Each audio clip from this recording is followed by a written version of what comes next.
What are you doing? I mean, really.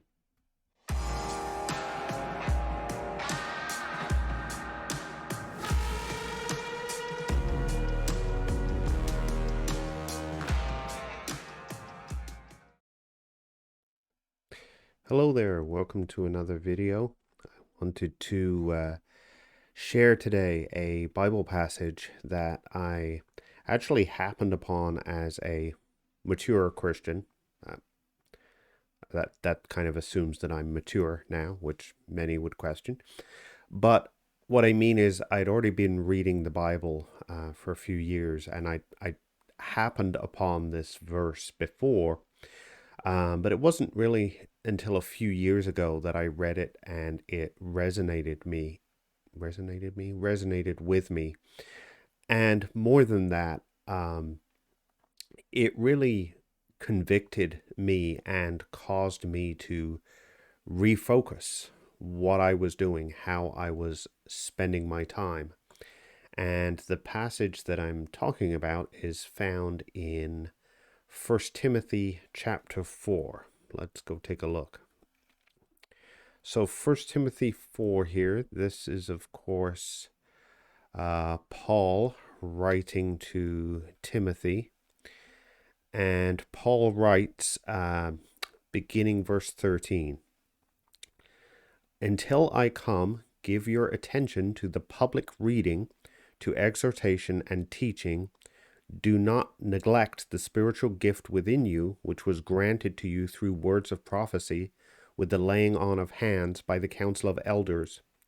Take pains with these things, be absorbed in them, so that your progress will be evident to all." So now, I believe for me, like my friend Timothy here, I believe my calling and my gifts are focused around preaching and teaching the Bible. Again, some people may disagree. That's okay. But since I believe that, it's kind of easy to relate myself directly to this passage and to our friend Timothy here.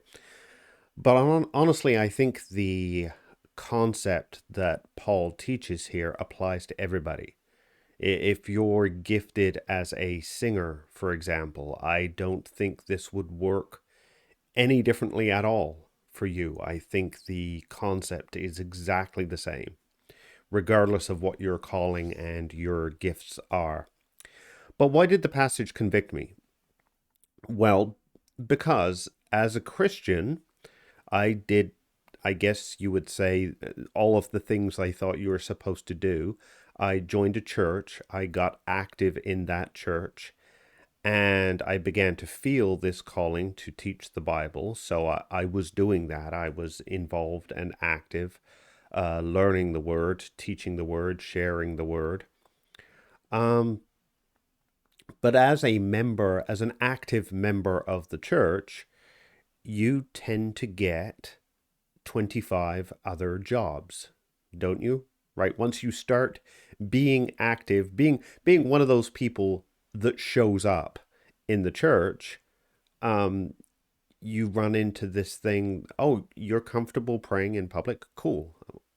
Well, I mean, I guess I am. All right, awesome. We will give you a call. Okay. Oh, you can play an instrument? That's awesome. You should get connected to the worship band. You should talk to them. Are you okay around kids? Fantastic. We need help in the Sunday school. We can get you involved. Oh, you know how to use a barbecue? Awesome. We will call upon you in the summer, right? And before you know it, like I said, you have 25 different jobs in the church. And I'm not talking about this because I think I'm, unique or special or, of exceptional talent. I think I'm entirely ordinary in the context of the church, which is why I think this is something that's worth sharing, right? If I'm the only person that this has happened to, I would be shocked. But we could ask, well, what's the problem, right? We're supposed to be serving. We're supposed to be busy. Why is it in any way an issue to have 25 jobs in the church? Well, I think the issue is, and the issue that was convicting for me with this passage is, if you follow along with Paul's advice to Timothy here, Paul is basically saying to Timothy, you know your gifting, you know your calling, so do that. Fixate on that, right? Aim to master that skill. The text the text literally says, be absorbed in that calling. And my question to myself, and my question to you, to anyone who is listening, is what are your giftings? What are your callings? But secondly, are you absorbed in them? Are you absorbed in your gifting, or do you have 25 jobs and your time is so diluted down by all of those jobs that you're barely scratching the surface on the thing that is actually your calling? Now, I will say, as I follow this thought process, I will add, if we think about how we spend our time in the church serving, I do think that there is a matter of balance there. I mean, the passage calls us to be absorbed in our calling. That's true. But I do think that we could go too far down that road. Like I'll give you an example. Imagine you're in church and your church service is wrapping up and somebody says, "Hey, can you help me just grab the other end of this table? I just need to move it down the other end of the hall." Um, and you say to them, "Sorry, I'm someone that's been called to share the Bible. I'm not really someone that's been called to move tables. So, so you'll have to find somebody else, I guess." Um, there's a point where it just gets kind of silly, right? Um, even I mean, we can bring that back to First Timothy. Even in the very next chapter in the book, in chapter 5, Paul writes to Timothy about this is how you should deal with widows in the church. This is how you should deal with elders in the church. Right? Neither of which would make any sense if Paul wanted Timothy to only preach and teach the Bible and do absolutely nothing else. I don't think that's the intent. I think we can take it too far, but my question remains, are we absorbed in our calling? Right? I was not. I was doing a whole bunch of stuff, which was good stuff. I mean, I'm not speaking critically of the stuff. It was good stuff. It just wasn't what I was called to do. And I was having a hard time in the run of a week finding any time at all for my calling. And so that's why this passage was convicting to me, right? Be absorbed in your calling. I'm like, be absorbed in my calling. I'm gonna have a hard time remembering what it is. I have so little free time to spend on it. So what I did to make a change was I remained open to helping out in various ways in the church. I didn't suddenly, I didn't say, well, if it doesn't involve teaching from the Bible, I'm out. I think, again, that would have been too far. Um, so I was still open to helping in a variety of ways.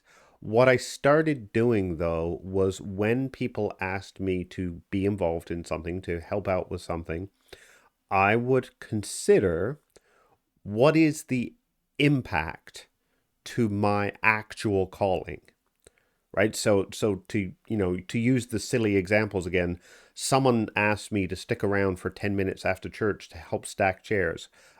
What's the impact on my calling? Zero. Absolutely nothing. So cool, no problem. I will do that. Absolutely.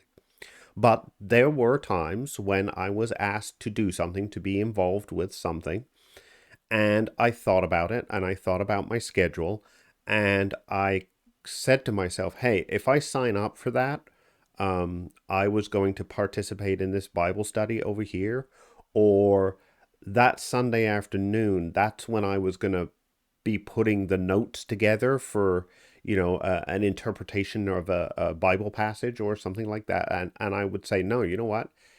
If I sign up for that, I can't do this other thing that I had planned to do that was directly related to my calling. And when those things came along, I would say no. people said to me, we're doing a thing. Are you able to be involved in the thing? Well, let me take a look at it. Sorry, no, can't do that. It's just not available.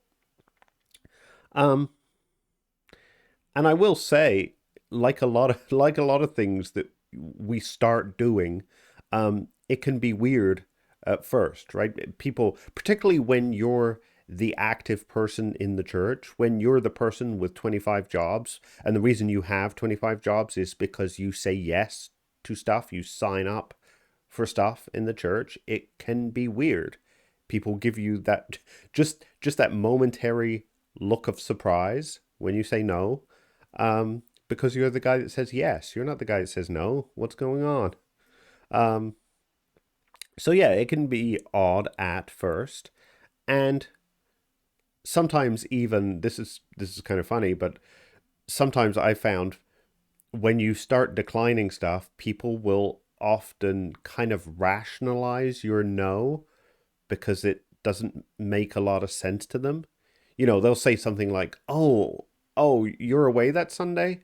You're out of town, maybe? You're not going to be in church that Sunday?" And again, it kind of, I mean, it's just kind of in humor, but there's kind of a weird moment of, no, I'll be in town. I'll be here. I'll be at church, but it's a no from me. I won't be involved. Um, and if that sounds really weird, if that sounds maybe like that would be really difficult for you to do, to start saying no to things in consideration of your calling, my big question would be, who is it that we're serving? Because our gifts come from God and our callings come from God. And there are busy people in the church. And to be clear, I'm not, again, I'm not saying that in a critical way, that having busy people in the church is a good thing. It's not a bad thing. But we need to remember that God gifted and called us for a reason, and we serve God. We don't serve the busy people.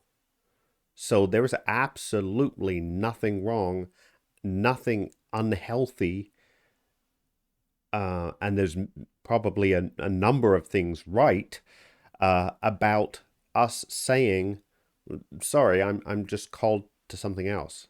I can't do both. I can't help you without compromising something that God has called me to do, and I don't want to do that. I'm not going to do that." And I perhaps boldly say that I think a lot of churches would be a lot healthier if we modeled and taught people to be absorbed in following their callings rather than just saying, I need to do a thing and I need 15 people to help me with my thing, and I'm just going to go around and I'm going to, mildly harass people until I get my 15 people. I think the church would be much, much, much healthier if we just, as I said, modeled and taught people to follow their callings, be absorbed in their callings, and really give serious thought to things that we sign up for that fall outside of that. So that's what I wanted to say today, what I wanted to share, just a short video. As I said, a simple scripture, but one that really has changed my perspective and changed how I look at serving, how I look at donating my time within the church. I hope it was helpful for you too. I hope it's something that you might give some thought to, give some prayer to for sure. That's it for this time. Thank you for watching. God bless you.